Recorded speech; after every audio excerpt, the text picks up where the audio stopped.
Assalamualaikum warahmatullahi wabarakatuh. Apa kabar pemirsa PKS TV? Hari ini kita berada di podcast PKS TV bersama para narasumber yang luar biasa dalam rangka kita akan diskusi tentang kebugaran dan olahraga. Dan hari ini kita akan coba mencari informasi ya dan menginspirasi kita semua bagaimana meningkatkan kebugaran kita masing-masing. Di tengah-tengah kita sudah ada sosok-sosok yang luar biasa. Ya semoga bisa dapat menginspirasi kita semua. Ada Dr. Fatah. Assalamualaikum Dr. Fatah. Waalaikumsalam warahmatullahi wabarakatuh. Sehat Dok? Kabar? Alhamdulillah. Masih ini Dok sepedaan? Selalu always, nggak pernah never. Ya. Kalau tenis masih rutin juga? Tenis masih juga. Rutin. Ya. Oke Dok. Dan juga yang kedua ada Dr. Irfan. Irfan Aulia. Apa kabar Dok? Alhamdulillah baik. Waduh. Dokter masih running nih? Oh masih. Itu hobi. Jadi ini kedua pembicara kita orang-orang hebat ini ya. Praktisi, kemudian dosen, ya tapi juga rajin berolahraga. Ya, ini kan kita butuh nih inspirasi orang-orang biasa ya bukan orang olahraga latar belakangnya tapi dosen Dr. Fatah ini beliau kebetulan dosen di Fakultas Ilmu Keolahragaan. Sudah lama Dok? Sudah 20 tahun lebih. Wah, jadi udah banyak hal lah ya didapatkan. Banyak.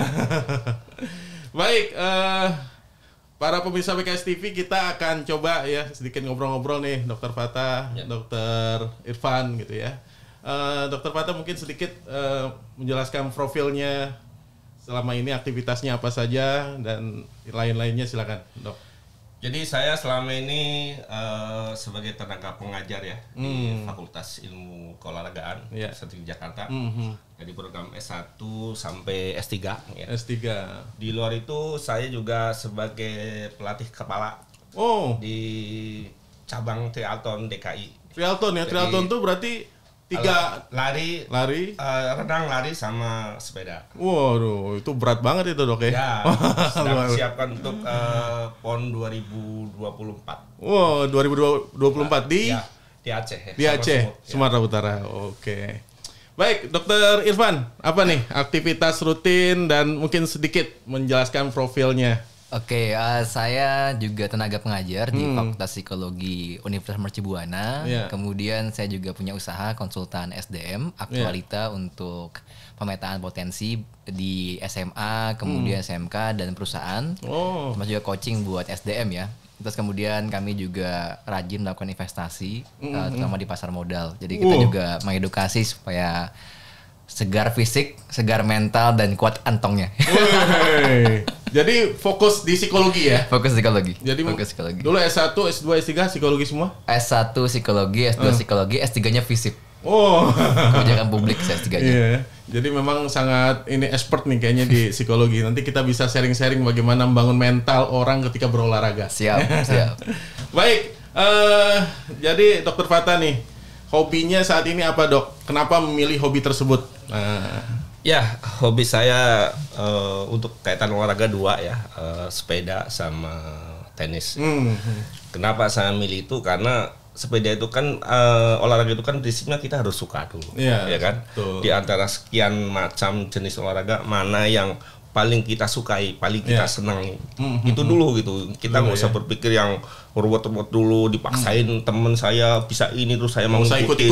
Teman saya sepedaan saya mau ngikutin, tenis ngikutin. Jangan dulu, mana yang paling kita nyaman. Nah, saya merasa nyamannya selama ini dengan sepeda sama dengan tenis. Kenapa sepeda tuh? Karena jalan gitu atau? Nah, sepeda itu ada 2 hal. Yang pertama, yang jelas untuk kebugaran, kesehatan kebugaran. Yang kedua, ada unsur rekreasiannya. Karena saya sepedanya jauh gitu. Jadi terkadang sampai dari rumah ke Bogor, bolak balik 72 kilo. Jadi nggak bosenin ya? Nggak bosenin. Jadi kita bisa jalan-jalan, melihat pemandangan ya kan. Kemudian mampir di warung ya kan. Makan pinggir jalan ya kan. Hidup ini kan nikmatin hidup ya. Jadi bukan cuma sekedar kesehatan dan kebugaran, tapi saya juga dapat kenikmatan hidup gitu. Iya. Nggak bosan jadinya hidup di rumah. Gitu. By the way, umur Dokter Fatah berapa sekarang? Umur saya 54 mau 55. Luar biasa ya. Tapi masih jauh-jauh nih. Masih jauh-jauh. Terakhir yang paling jauh itu yang akhir tahun kemarin dari Tegal ke Bandung. Itu berapa ratus kilo tuh? Itu sekitar 200-an kilo. Wah, luar biasa. Jadi ini bagaimana efeknya itu terhadap Dokter Fathah secara kesehatan kebugaran dengan bersepeda? Efek yang pertama terhadap kesehatan ya. Sehat itu kan macam-macam ya. Kita kan orang hidup itu pasti pasti pernah sakit ya. Dan sakit itu kan macam-macam. Ada yang sakit itu karena musibah, ada yang sakit karena kita kemasukan virus, kan. Ada yang sakit itu karena apa? Karena penyakit degeneratif. Dan yang contohnya misalkan karena virus, contoh saja COVID ya, itu kan kita tidak bisa ngapain. Saya mau pakai masker kayak apa, akhirnya kena juga. Di mana-mana ada ya. Ada kena, akhirnya kena juga. Ada. Dan ternyata setelah kena itu, saya itu hampir nggak berasa. Jadi ketika saya kena COVID, saya nggak tahu. Saya sepedaan sampai 100 kilo gitu kan. Jadi kena COVID tapi masih olahraga. Jadi nggak tahu istri saya itu kan kena juga.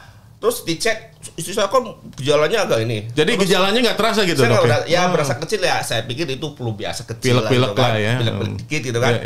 Yang taunya ketika istri kena, istri kan nggak berat. Cek PCR ternyata dia kena. Nah dia kan komplain lah. Saya kan nggak pernah keluar-keluar. Berarti dari siapa? Dari situ kan. Nah akhirnya saya ikut cek PCR kan. Ternyata kena. Tapi itu jadi gejalanya ringan, nggak begitu berasa. Saya tidak terganggu sama sekali kehidupan saya gitu. Jadi artinya ketika bugar tadi efek virus tuh nggak begitu besar terhadap kita ya? Tidak begitu besar. Resistensinya lebih kuat ya? Nah ini termasuk saya kan habis survei tuh penelitian ya. Saya ngambil sampelnya ada 35 orang yang terinfeksi ya terus COVID. Kemudian saya teliti, saya cari dua hal nih. Yang pertama dia terkena COVID kan kita melihat ininya gejalanya. Gejalanya kan dari ringan sampai berat. Kemudian dikaitkan dengan berat badan sama aktivitas olahraganya. Aktivitas olahraga. Jadi berat badannya saya ukur BMI-nya, kemudian aktivitas olahraganya 1 minggu. Berapa kali olahraga? Jadi kita kelompokin menjadi 4 itu. Yang olahraganya itu cuma asal ingat saja, yang paling rendah kan. Kemudian ada yang rutin seminggu sekali. Kemudian yang 2 kali, yang senam-senam di warga gitu ya.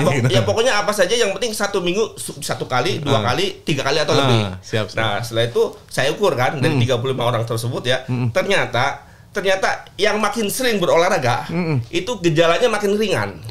Dan gejala itu yang saya ukur tuh dari 12 macam gejala, dari batuk, pilek, kemudian panas, demam segala macam kan ada 12, sekitar 12-an. Jadi yang mereka yang olahraganya rutin, makin banyak olahraganya, seminggu sampai 3 kali lebih, itu gejalanya tuh hampir ringan, hampir nggak berasa gitu. Misalnya ketika sakit gitu ya, ketika kena COVID kemarin, kena COVID ya, yang olahraganya sering, itu dia gejalanya ringan, bahkan hampir nggak berasa. Sementara yang nggak pernah olahraga, banyak gitu ya, berat. Ya dari situ ketahuan ininya sampai ada mungkin yang mungkin sulit napas segala macam ya dok ya.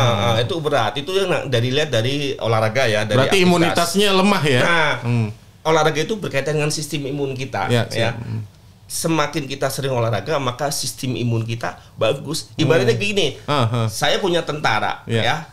Walaupun tentaranya hebat, tapi kalau nggak dilatih gimana? Iya kan? Lemah lah. Lemah ketika ada musuh, kalah dia. Tapi kalau dilatih rutin, maka dia kuat. Nah sama sistem imun kita juga seperti itu. Nah, yang pertama ya. Kemudian yang kedua berat badan. Ternyata berat badan juga menurunkan sistem imun kita, jadi lemah. Betul. Nah, di situ kelihatan semakin tinggi berat badannya, ya gejalanya itu juga semakin berat. Jadi misalnya tadi obesitas gitu ya. Obesitas efeknya itu besar juga ya. Karena itu menurunkan sistem imun kita. Dan itu tidak hanya COVID. Virus kan macam-macam. Jadi virus kan ada. Lah, saya jadi gini. Kita hidup itu kan tidak dalam lemari yang dikunci. Betul. Kita ke kemana-mana. Pasti kita ketemu berbagai macam virus. Nah, minggu yang lalu saya lagi kena virus juga, flu. Tapi saya sampai ada dokter, perlu nggak ke Tegal? Perlu nggak pulangnya bawa ambulans? Nggak perlu, saya cukup istirahat setengah hari. Pada kaget, saya bawa pulang sendiri mobil. Dari Tegal ke Brebes. Tapi kondisi masih itu tuh ya, masih kurang sehat tuh ya? Ya sudah habis selesai gitu. Saya cukup istirahat setengah hari gitu kan. Langsung recovery-nya cepet ya jadi ya? Cepet selesai. Jadi gini, kebugaran itu juga recovery-nya tuh cepat. Lebih cepat. Gitu, terhadap penyakit gitu. Luar biasa nih Dokter Fathah. Banyak banget ya informasi, apalagi udah riset tadi ya. Ya itu riset itu, bukan asal ngomong saya itu. Gitu. Ini harus jadi referensi kita. Ya. Dokter Ivan, apa nih hobinya dan kenapa milih hobi tersebut? Silakan dok. Oke, saya itu hobinya lari. Lari. Jadi saya itu lari karena saudara-saudara saya sudah lari maraton. Wow. Jadi saya tertantang nih, kayak kalau mereka bisa kenapa saya nggak bisa gitu. Jadi saya pertama kali maraton tahun 2016 waktu itu Jakarta Marathon selesai finish dan kemudian sakit-sakit ya. Maraton tuh 40 kilo ya. 42 kilo. 42 kilo. Nah, kemudian karena saya psikolog kan ya. Saya ngelihat apa sih efeknya buat kesehatan mental ya, buat teman-teman yang suka olahraga. Jadi saya melihat orang-orang yang suka olahraga itu tingkat stresnya menurun. Kan orang sekarang lagi sering burnout ya. Burnout kemudian juga sering sekali stres. Nah, saya lihat dan kemudian baca jurnal beberapa orang yang rajin olahraga itu, maka well-beingnya, kesejahteraan psikologisnya, kesehatan mental lebih baik. Lebih baik. Dan lebih anti depresan. Jadi kalau kita sekarang misalnya suka depresi segala macam atau cemas gitu ya, olahraga itu sangat membantu. Jadi kalau liburan nggak cukup tuh, Dok? Nah, liburan yang paling baik nih juga. Liburan yang paling baik itu adalah liburan yang meningkatkan imun kita. Jadi healing itu sebenarnya bukan sekedar liburan ya, tapi kita dapat waktu untuk reflektif, berpikir dengan tenang, berpikir dengan khusyuk gitu. Dan kenapa saya suka lari? Karena begitu lari, saya lari jauh ya. Terakhir saya lari paling jauh itu 150 kilo, jadi hampir setengah Bali lah waktu itu. Saya lari dari Garuda Wisnu Kencana sampai ke Tabanan, muterin ke Gunung Batur gitu. Nah, selama lari itu sekitar 36 jam, itu kesempatan betul untuk reflektif. Istilahnya kalau bahasa kerennya apa namanya, Ustadz muhasabah lah ya, tapi reflektif itu. Dan buat para psikolog atau orang yang di kesehatan mental ya, itu orang yang mampu berpikir reflektif cukup panjang, itu biasanya dia akan lebih sehat mental, kemudian lebih tenang jiwanya dan lebih tidak depresi. Jadi kalau misalnya ada masalah nggak terlalu emosional. Nah, nggak terlalu emosional. Dan olahraga saya 2 yang saya tekuni, lari sama sepedaan. Masih sepeda juga. Sama kalau dengan Dokter Pata, saya sepedaan tuh karena rekreasi. Saya senang. Nah, kalau tenis saya misalnya gini, lagi suntuk gitu kan, kesel gitu kan, mukul kan, hilang, kan, dilampiaskan ke bola. Jadi mengaktualisasikan emosi dengan betul gitu ya. Saya pernah nyobain tenis, cuman karena waktu aja. Harus meluangkan waktu kan gitu. Tapi saya sepakat dengan Dokter Pata itu tenis itu asik. Asik karena kita bisa cetak. Seru. Luar biasa. Jadi achievement tertinggi itu yang di Bali ya, 100 kilo. Nah, ini kita kan bicara hari ini bugar sepanjang usia. Tentunya masyarakat ya, apalagi simpatisan, kader PKS ini nggak semuanya ya memang passion di olahraga. Sehingga memulainya juga kadang-kadang ya butuh proses, butuh adaptasi. Nah, Dokter Patah nih ya, bagaimana prosesnya nih? Bisa tadi kan 200 kilo, kan butuh tahapan nih supaya mereka juga yang baru mulai, beginner. Apa sih tipsnya nih buat mereka yang pemula untuk coba seneng sepeda? Silakan. Nah, yang pertama ini tidak hanya sepeda ya, mungkin olahraga secara umum. Pertama adalah sebelum kita melakukan sesuatu, maka kita harus memahami itu. Bahwa itu adalah butuh, ya kan? Kalau kita tidak memahami bahwa itu butuh, itu penting, maka kayak apapun, maka tidak akan jalan. Makanya saya itu dari 2004 itu sampai saya datang ke komunitas-komunitas itu, saya memberikan penyadaran pada mereka. Ya, Dokter Patah 2004 baru mulai olahraga rutin. 2004 ya. Ya lumayan kan, udah berapa tahun? 18 tahun bertahan sustain ya. Dan itu saya mulai juga bukan untuk saya sendiri, karena saya ingin orang lain juga seperti saya. Maka yang pertama kali saya lakukan adalah saya memberikan penyadaran pada komunitas-komunitas, pada masyarakat, bahwa kalau kita mau menikmati hidup ini, kalau kita hidupnya ada harmoni dalam tubuh kita, karena tubuh kita kan terdiri dari apa? Unsur jasad sama unsur rohani kan. Betul. Tidak bisa kita diadaktirikan jasadnya. Betul. Saya sepakat banget tuh. Ya kan? Kalau jasad kita diadaktirikan, ya sudah selesai. Maka tubuh kita itu kan dengan usia lama-lama itu fungsinya makin berkurang. Ya, fungsinya makin berkurang, kemudian otot-otot kita melakukan reduksi dengan sendirinya kan, sehingga kita semakin lemah. Nah, kesadaran seperti itu yang pertama kali saya bangun kepada masyarakat. Kemudian yang pertama, dengan olahraga kita makin tidak mudah lelah. Ya kan? Yang kedua, dengan olahraga maka kita akan terhindar dari penyakit-penyakit degeneratif. Sekarang kita contoh aja, ya kan penyakit pembunuh terbesar di dunia sekarang jantung. Sama ini kan apa namanya, stroke. Kalau dulu apa? Cancer. Oke. Dulu cancer. Ya sekarang apa? Jantung sama stroke. Sekarang saya boleh tanya nggak? Pernah dengar nggak tetangga kita yang kerjanya tukang ngangkut-ngangkut, yang kerja banyak kerja fisik ya, pernah nggak mereka meninggal karena stroke, jantung koroner? Jarang. Hampir nggak ada. Tapi orang kantoran. Banyak itu. Banyak sekali. Karena kebutuhan geraknya tidak dipenuhi sama dia. Tapi orang-orang seperti tukang batu, ya kan? Tukang batu kan sehari 8 jam dia numpukin batu. Dia nggak perlu olahraga. Tapi kita nggak pernah dengar mereka tuh meninggal karena stroke, jantung koroner. Palingan palingan ya. Ya eksiden. Tapi penyakit kayak gitu hampir nggak ada gitu. Kenapa? Karena kebutuhan geraknya terpenuhi. Sementara kita apa-apa itu tulis kerjanya di ini kan. Nah orang sekarang itu kan matiin TV aja nggak bisa. Iya. Ya kan? Matiin TV harus pakai remote. Ya. Nggak mau jalan dia. Ya kan? Mau makan kita tinggal pencet aja makan. Datang dia. Kalau orang kampung kan orang makan harus nari makanan dulu ya. Sehingga orang-orang kampung dulu. Ya jarang kita dengar orang yang di kampung itu meninggal karena jantung koroner, stroke dan segala macam. Kenapa? Karena kebutuhan geraknya terpenuhi. Kemudian makan, nah ini pola makannya. Makanya mereka lebih sehat, secukupnya, nggak seperti kita, gitu kan? Betul. Iya kan? Kita kan udah makan, tahu udah makan, kemudian banyak. Udah lebih. Usia kita kan bukan usia udah pertumbuhan, bukan masa pertumbuhan, ya kan? Adanya masa pemekaran. Jadi pengembangan.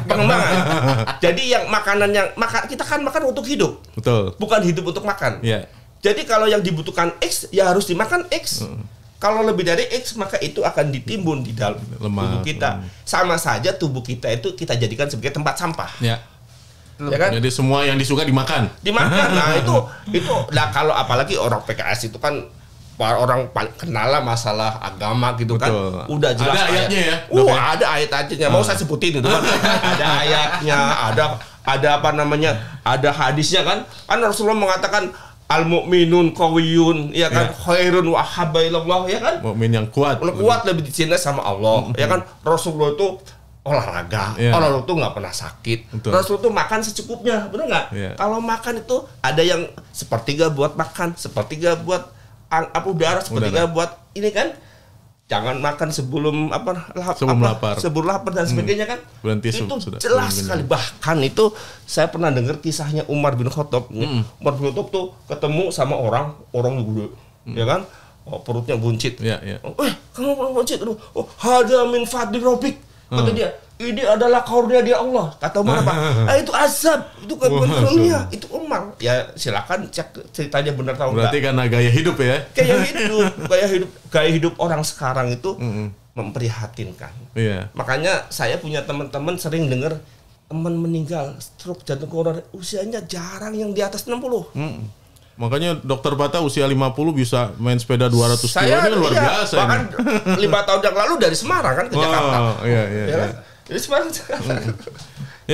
Luar biasa. Jadi memang ya sangat linear ya. Ketika kita menjaga semuanya, makan dan sebagainya, dan tadi ya bahwa ya harus juga disentuh secara akalnya disadarkan dulu. Nah, Dokter Irfan, ya tadi kan lari 100 kilo lebih gitu kan. Ya tadi yang saya sampaikan, orang kan kadang-kadang tadi, aduh saya olahraga sakit-sakit nih. Nah itu gimana dari sisi psikologi lah ya, kesiapan orang menghadapi tadi pressure, ada sakit, efek dari olahraga dan sebagainya. Bagaimana Dokter Irfan mensiasati itu? Kita harus melakukan sesuatu bertahap ya. Betul. Saya kasih contoh misalnya dalam sebuah buku Atomic Habit ya. Kalau kita mau buka itu habit, gampang. Kita harus bikin itu gampang dan gampang kelihatan. Jadi kalau kita mau misalnya olahraga, taruh tuh peralatan olahraga di depan mata kita. Dan sepatu olahraga, sepatu lari atau sepatu ini taruh depan tempat tidur kita. Begitu ngeliat, wah, angin olahraga udah mulai datang nih. Jangan susah nyarinya kan. Alasan kan. Jadi alasan kan. Contoh nih misalnya, kenapa saya suka olahraga? Itu karena memang udah jadi candu buat kami. Candu. Jadi berapa kali saya itu ngerasakan manfaatnya ya, buat kami yang di kesehatan mental itu ya. Saya berapa kali kita kemarin kan waktu pas COVID, selain karena ada COVID-nya, ada juga soal pertolongan pada psikologis untuk pada COVID. Kan mereka menjadi cemas dan kurang tidur. Nah ternyata satu treatment yang kita lakukan adalah melatih nafas. Dan kemudian saya pernah pengalaman ketika konseling itu ada yang depresis. Cara saya gimana? Kamu bisa diri nggak? Bisa. Mesin nafas bisa nggak? Bisa gerak nggak? Bisa. Berarti sudah mulai enak. Jadi dari situ saya belajar bahwa ternyata kalau kita kebutuhan gerak kita tercukupi, mental kita akan lebih kokoh, akan lebih kuat. Dan ada satu penelitian namanya Anderson gitu ya, tentang bagaimana sih orang sukses gitu. Dan ternyata orang sukses di seluruh dunia yang dia teliti itu pasti punya hobi olahraga. Pasti punya olahraga Dok. Iya. Pasti punya olahraga. Jadi entah dia tadi main tenis meja, entah dia lari, entah dia jalan. Contoh misalnya Steve Jobs ya. Steve Jobs itu dia punya hobi jalan sejam sampai 2 jam. Artinya kan sekitar sejam itu kan 8 kiloan ya, Dok. 8 kilo sampai 12 kilo. 6 kilo lah. 6 kilo ya, 6 kilo sampai 8 kilo berarti itu. Artinya emang dia meluangkan waktu untuk bergerak. Kebutuhan gerak terpenuhi. Nah sekarang kalau kita misalnya, ayo kita sukses, kan motivator gitu, sukses gitu.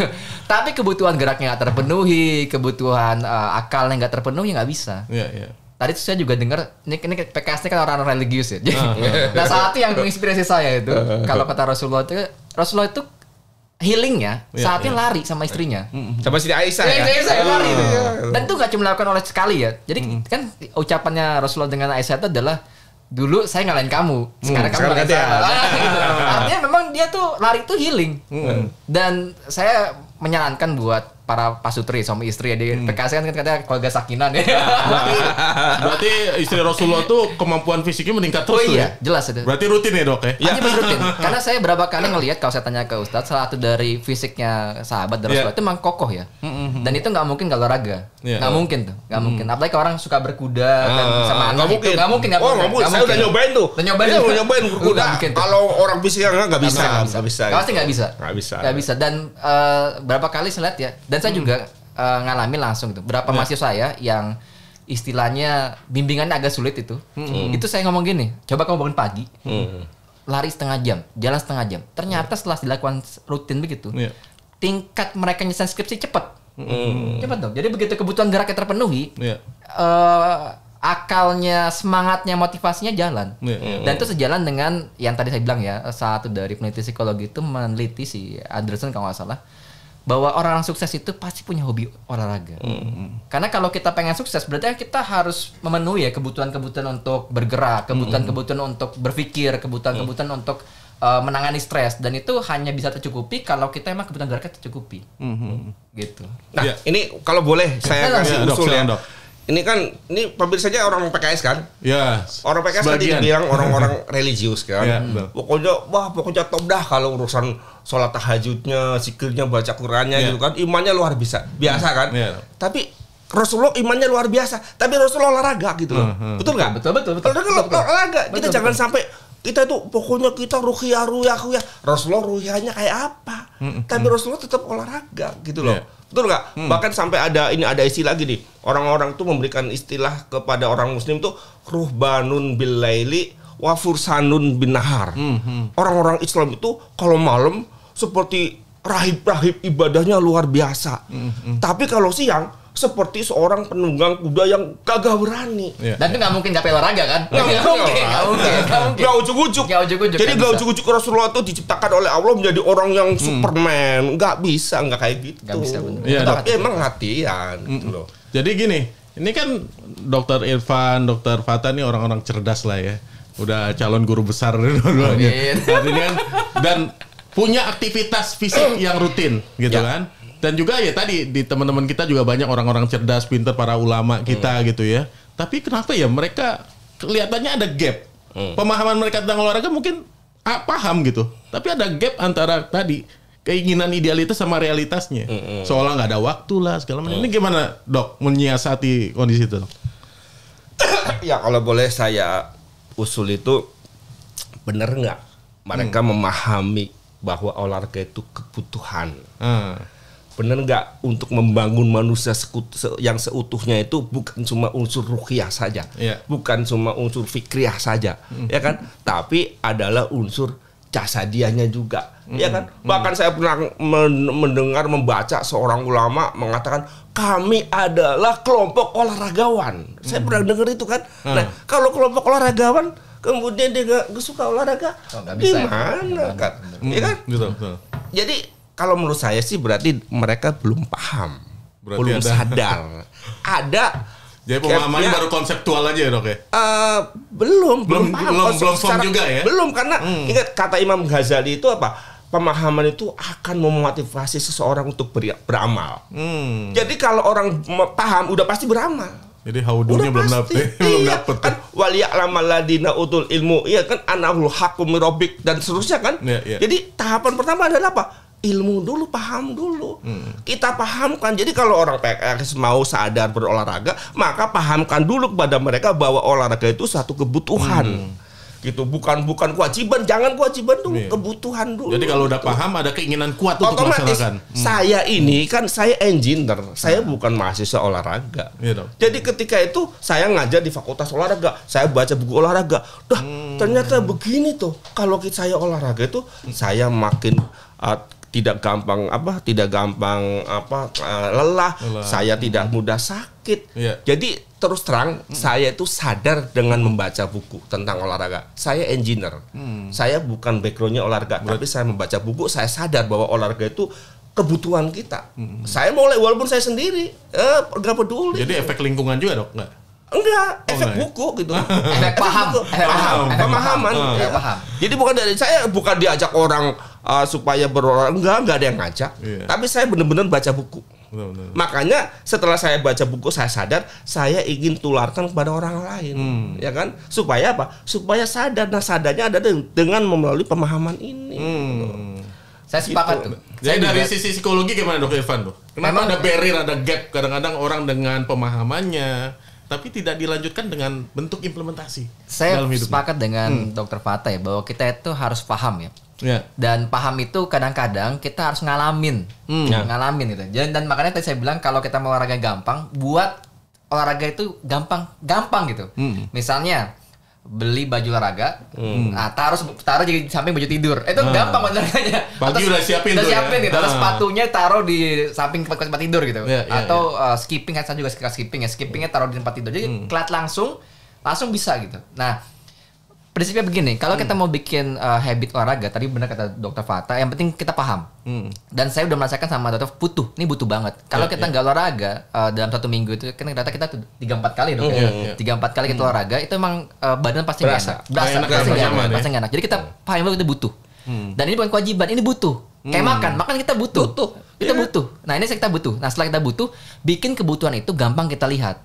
Jadi kalau butuh biasanya kalau nggak terimplementasikan panik kayaknya gitu. Iya, karena kayak misalnya gini, orang kenapa gampang nyemil? Karena cemilan gampang dilihat. Di depan ada. Cemilannya ada. Kayak sekarang nggak ada cemilan, susah nyemil. Makanya saya itu di rumah saya jarang ada makanan. Karena kalau ada makanan udah pasti udah kelihatan pasti makan. Jadi kalau ke rumah dokter Fata kita udah bawa cemilan. Harus bawa. Kalau mau ke tempat saya, kalau mau ada makanan ya harus bawa makanan. Cemilan. Nah, begitu kita memperlakukan olahraga kayak cemilan. Jadi misalnya barbel ada di depan mata, sepatu olahraga ada di sini, sepatu lari ada di sini, kemudian helm lari ada di sini, helm sepeda ada di sini, raket tenis di sebelah sana. Itu nggak mau kita akan tergerak gitu. Karena kita sudah mengkondisikan diri kita, keluarga kita, rumah kita untuk olahraga. Dan kita saya ngajak istri saya nih untuk jalan, untuk push up, untuk sit up. Lama-lama kerasa memang produktivitas naik. Jadi kita lebih nggak gampang capek, lebih nggak gampang marah. Kemudian juga kita jadi lebih enjoy ngadepin sesuatunya. Dan kalau kita sudah olahraga candu ya, olahraga itu sudah menjadi habit ya. Kan kalau bahasanya teman-teman di PKS itu ibadah adalah tujuan hidup kita. Nah, boro-boro mau ibadah kalau fisiknya jelek. Iya bener ya. Iya, apalagi dari haji ya. Aduh, berat itu ya. Berat sekali. Misalnya contoh begini, kita harus sholat malam. Sholat malam itu kan harus fisik bagus. Baru di kita ya, baru 1 menit 5 menit udah. Kalau nggak sehat nggak bugar, biasanya susah bangun. Susah bangun. Iya. Nah, itu makanya kenapa saya setuju dengan Dr. Fata, kalau sudah kebutuh, terus kita bikin gampang kita untuk melakukan olahraga, itu insya Allah kita akan mudah melakukan olahraga. Dan kalau kita sudah dan waktu panjang ya, saya lari ini dari 2016 sudah hampir 6 tahun ya. 2016, wow. Terus kemudian lari udah naik gunung, keliling kota, terus sepedaan juga saya sepedaan trail itu 300 kilo ya, Audax itu. Ini luar biasa. Asik lah, saya kalah. Asik loh, itu kan asik tuh. Asik bener. Saya benar menikmati betul gitu. Nah, efeknya memang untuk kalau kita sebagai muslim, ibadah itu emang kerasa. Kerasa. Lebih nyaman, lebih gampang ininya. Terus kemudian siklus hidupnya jadi teratur. Jadi khusyuknya lebih tinggi ya? Lebih tinggi. Lebih menikmati kita ibadah. Kayak contohnya gini. Kemarin saya kan kemarin haji itu. Saya bawa sepeda sono. Bawa sepeda. Asik banget. Ya, jadi saya orang bilang, haji kok sepeda emang nggak fokus. Haji kan cuma. Tapi boleh dong ya? Lah, boleh naik. Ya boleh lah. Boleh. Pesawat kan gratis malah, itu kan. Iya. Jadi haji kan cuma 6 hari. Sementara kita berapa hari sana? 21 hari ya kan. Selama itu ngapain? Saya sepedaan ke Mekah, muter-muter di Medina, muter-muter gitu. Saya sepeda. Ini inspirasi nih. Jadi saya bilang gini, ibadah itu kan kita harus nikmati perjalanan itu gitu loh. Betul. Jadi sampai 21 hari nggak olahraga sama sekali kan. Iya kan. Saya tiap hari gitu kan. Kalau udah selesai haji kan cuma sampai tanggal 13. Iya, ibadah wajibnya sudah tertunaikan. Selesai. Ngapain di sana? Coba orang-orang pada keluar dari penginapan, nongkrong. Saya sepedaan muter-muter. Keren banget, keren. Dan saya menikmati. Emang saya itu hidup sekali, kita nikmatin gitu loh. Kita nikmatin, kemudian ibadah kita juga semakin enak gitu loh. Kalau semakin seger, ibadah semakin enak gitu loh. Jadi yang menjadi masalah kan saat ini kadang-kadang orang mau berolahraga karena satu tujuan. Ya misalnya mau kurus. Terus mungkin gara-gara tadi ada dokter ngomong. Nah, gimana Dok? Kira-kira goal setting nih bagi pemula untuk berolahraga. Jadi ada temen temen berat badannya 118. Besar banget tuh, Dok. Besar banget. Banget. Kemudian habis tes ini, tes kebugaran sama tes darah segala macam, saya kasih memo, ya kan. Terus nih, Anda harus makannya gini, Anda hidupnya harus lebih aktif. Jangan ditargetkan dulu saya harus nurunin berat badan. Yang penting apa? Pertama, Anda sholat di masjid, cari masjidnya yang agak jauh. Seru. Sehari biar jalan lebih jauh. Ya kan, jauh. Ya sekarang kalau 250 meter bolak-balik setengah kilo. 5 kali 2,5 kilo. Nah, lumayan ya, kan kata Rasulullah. Ketika orang wudu dari rumah kemudian melangkah ke masjid, 1 langkahnya ke diampuni dosanya. Nah, kalau orang pada naik sepeda, yang diampuni dosanya sepedanya. Atau mobilnya. Ya kan? Teman-teman banyak anak naik motor.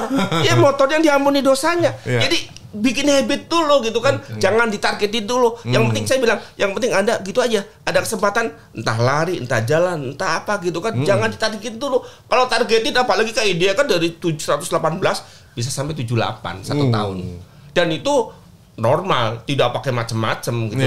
Jadi gaya hidupnya dirubah. Gak ada diet akhirnya nggak ada. Akhirnya sampai sekarang dia sudah segitu aja 78.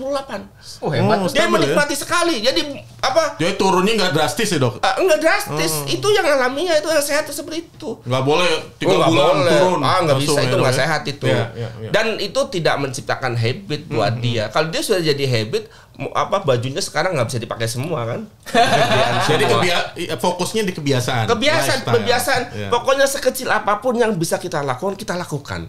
Walaupun cuma mungkin saya nggak ada apa-apa, beli galon air kan, angkat, ya kan, mobil cuci sendiri, ya kan. Jadi ke kantor misalnya naik tangga gitu. Naik tangga, ya kayak gini, jangan di sini ada lift, jangan naik lift, naik tangga. Jadi paksa tubuh kita bergerak lah. Dipaksa bergerak, pokoknya sekecil apapun kita lakukan, kemudian nanti lama-lama kan jadi biasa. Tingkatkan dikit.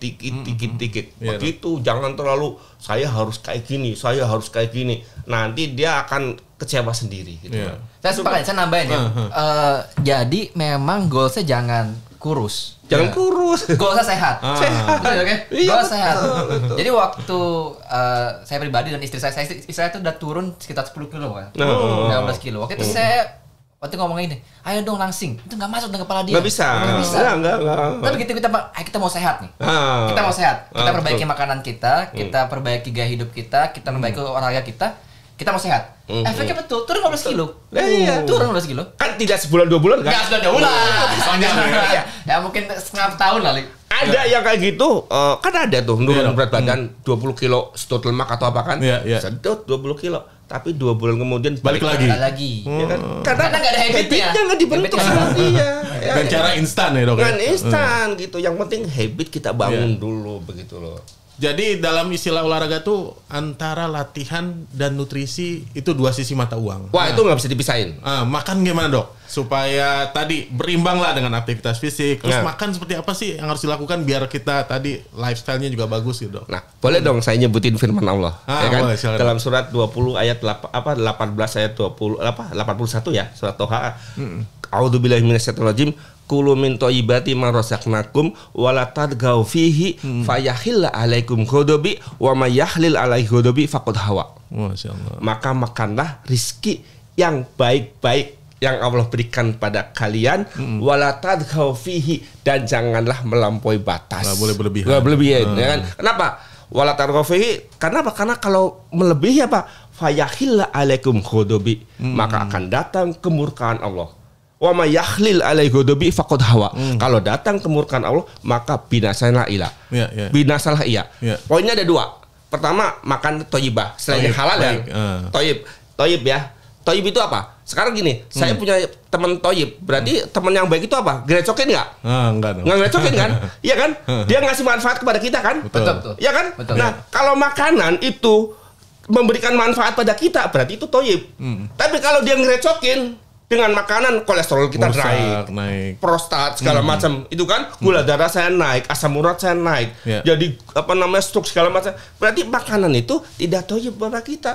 Makanya kita itu harus tahu darah kita isinya apa, ya kan? Cek darah sebagai awalnya gitu. Jadi kalau kolesterol tinggi maka hindari. Ya cari makanan kan ada 1000 lebih macamnya, betul nggak? Ya kan? Kalau kolesterol tinggi jangan cari dimakan yang itu. Kenapa? Karena Allah akan datangkan kemurkaan.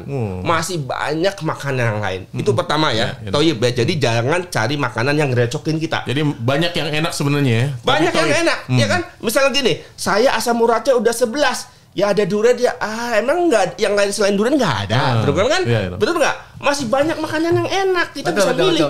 Allah menciptakan makanan banyak sekali, ya. Itu yang pertama. Thayyib ya, thayyibah ya. Berarti dia memberikan manfaat, tidak ngerecokin tubuh kita. Yang kedua apa? Wala tadghaw fihi, jangan melebihi. Nah ini makanya saya katakan makan buat hidup, bukan hidup buat makan. Jadi nggak boleh terlalu kenyang. Nggak boleh, pokoknya gini aja. Patokannya berat badan saya ideal nggak? Kalau kayak gini kan enak banget ya. Kalau berat badan saya itu tidak ideal, artinya yang saya makan selama ini itu berarti berlebihan. Nggak usah, simple banget, sederhana, gitu aja. Kalau berat badan saya ideal berarti apa? Berarti saya makan input sama dengan output. Ya kan? Prinsipnya itu saja gitu. Itu keras loh. Ya, wala tadghaw fihi fayahilla 'alaikum ghadabi wa may yahlil 'alaihi ghadabi faqad hawa. Luar biasa. Kalau kena dikasih ayat kayak gitu masih nggak kena juga ya. Allah aja ngasih tidak denger apalagi saya. Betul nggak? Iya kan? Luar biasa nih dokter, bukan hanya jago olahraga. Wah, ulama juga ya. Keluar ayatnya. Dokter Irfan ada tips apa? Kan dokter Irfan tadi lari jarak jauh tuh. Itu makanannya seperti apa dok? Pada prinsipnya begini, input sama dengan output. Jadi kalau kita olahraga teratur, metabolisme kita akan teratur. Sehingga lama-kelamaan tubuh kita akan peka mana makanan yang thayyib buat kita, makanan-makanan yang kurang thayyib buat kita. Saya nggak bilang ini ya, haram udah pasti nggak mungkin ya. Tapi kayak yang nggak thayyib. Jadi contoh begini, boleh kita makan durian? Boleh. Tapi jangan 10 bungkus gitu. Iya, sesekali boleh lah, tapi jangan sampai banyakan gitu. Artinya gini, kalau kita mau makan enak, maka kita harus punya gaya hidup yang juga bagus. Betul ya dok ya? Gaya hidup yang bagus. Karena apa? Karena sesuatu yang berlebihan itu pasti temannya setan. Udah jelas itu.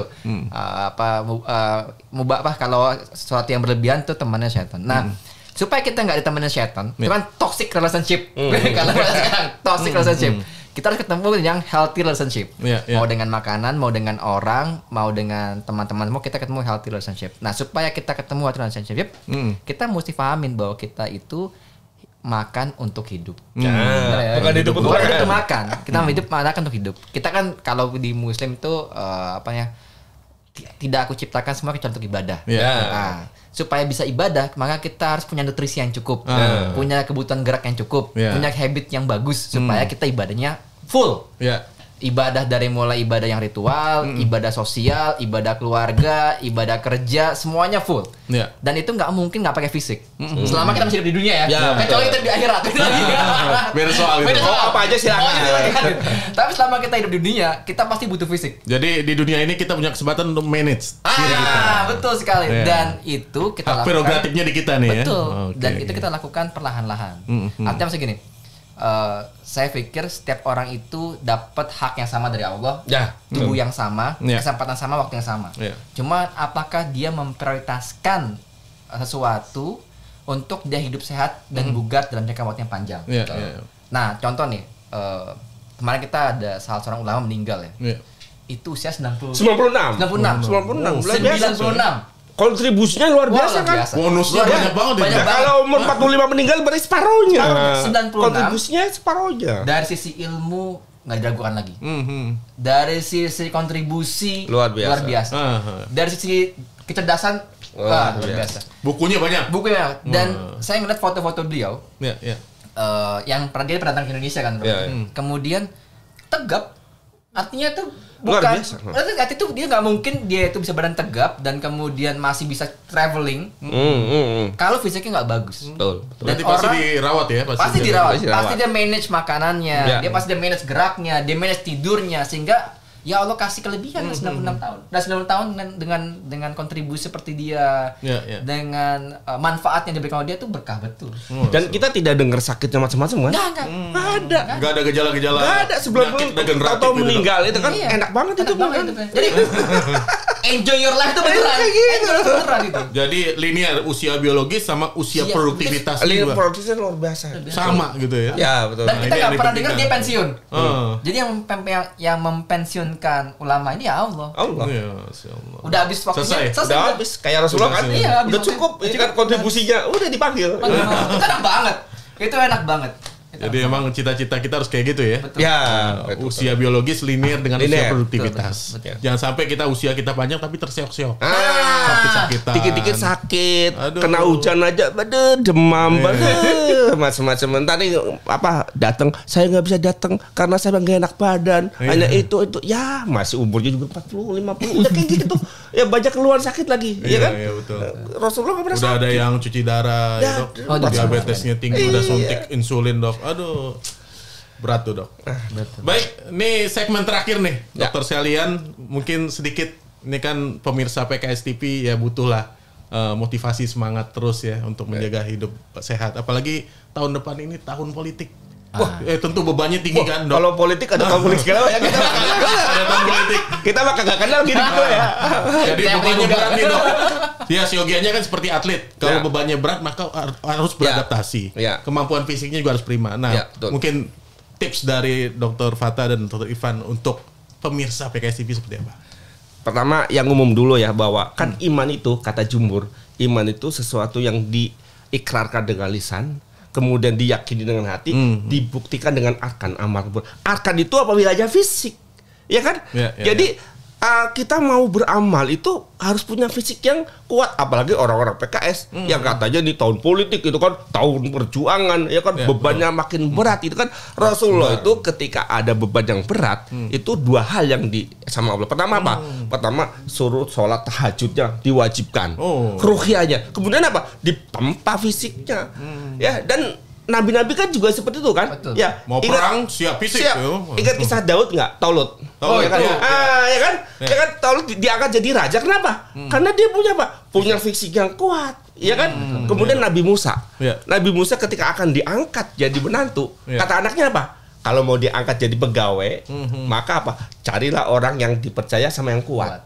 Ya kan? Nah, ini pemimpin ya, Taulut harus kuat. Mau jadi prajurit, jadi Nabi Musa kan jadi pegawai, harus kuat lagi. Ya juga kan? Berarti kita kan kalau nggak jadi prajurit, jadi pemimpin. Apalagi orang PKS kan mau jadi pemimpin semuanya. Calon anggota dewan. Nah, itu kan jadi pemimpin. Iya kan? Calon menteri ya.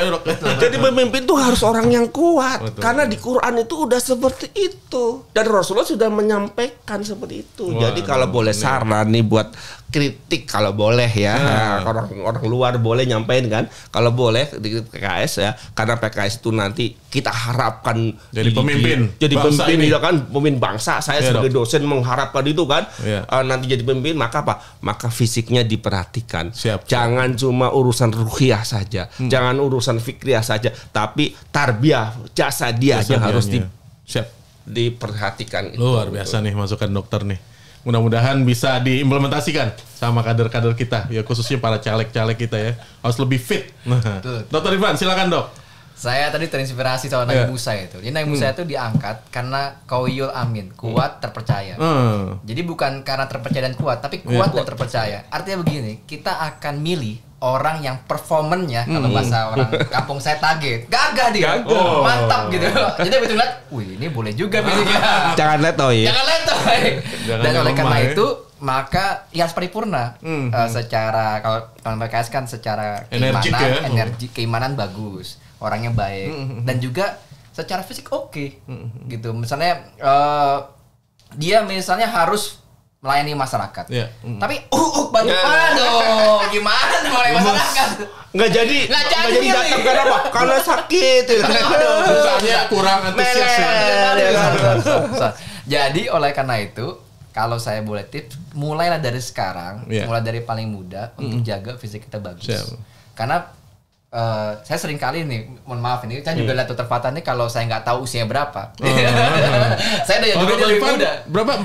Saya belum 40. Belum 40 ya, masih tapi muda. Tapi saya biasanya dikasih tahu sama teman-teman, ini kayak usia 26. Luar biasa. Kenapa? Karena emang kita fisik kita jaga. Dan kalau karena kita ibadah itu pakai fisik, maka mau nggak mau kalau kita mau ibadahnya paripurna, mau kebaikannya paripurna, jaga fisik kita. Dan kalau kita jaga fisik, berarti kita harus punya gaya hidup yang healthy lifestyle, kemudian pertemanan yang sehat, healthy relationship ya dok. Dan tentu saja itu akan berpengaruh pada performance kita. Baik. Gitu, kan? Luar biasa. Terima kasih banyak Dokter Fatah. Sama-sama. Ini luar biasa pemirsa PKS TV. Kita dapat inspirasi luar biasa dari para praktisi kita, Dokter Fatah dan Dokter Ivan. Terima kasih banyak atas kesempatan hadir di podcast PKS. Mudah-mudahan nanti di segmen selanjutnya bisa datang lagi. Silakan saja. Silakan undang kami. Ya, nanti kita undang. Dan banyak saya pikir para kader-kader PKS dan juga mungkin praktisi-praktisi lainnya yang concern di kebugaran dan bisa menginspirasi kita semua. Dan nanti ke depan ya podcast PKS tentang kebugaran, tentang olahraga akan terus ada ya. Mudah-mudahan kita bisa terus menginspirasi para pemirsa PKS, para pemimpin-pemimpin masa depan di PKS. Ya kita berharap dengan ini bisa meningkatkan semangat untuk berolahraga dan menjaga kesehatan kebugarannya. Terima kasih atas perhatiannya. Wabillahi taufiq wal hidayah. Assalamualaikum warahmatullahi wabarakatuh. Waalaikumsalam. Terima kasih banyak Pak. Luar biasa.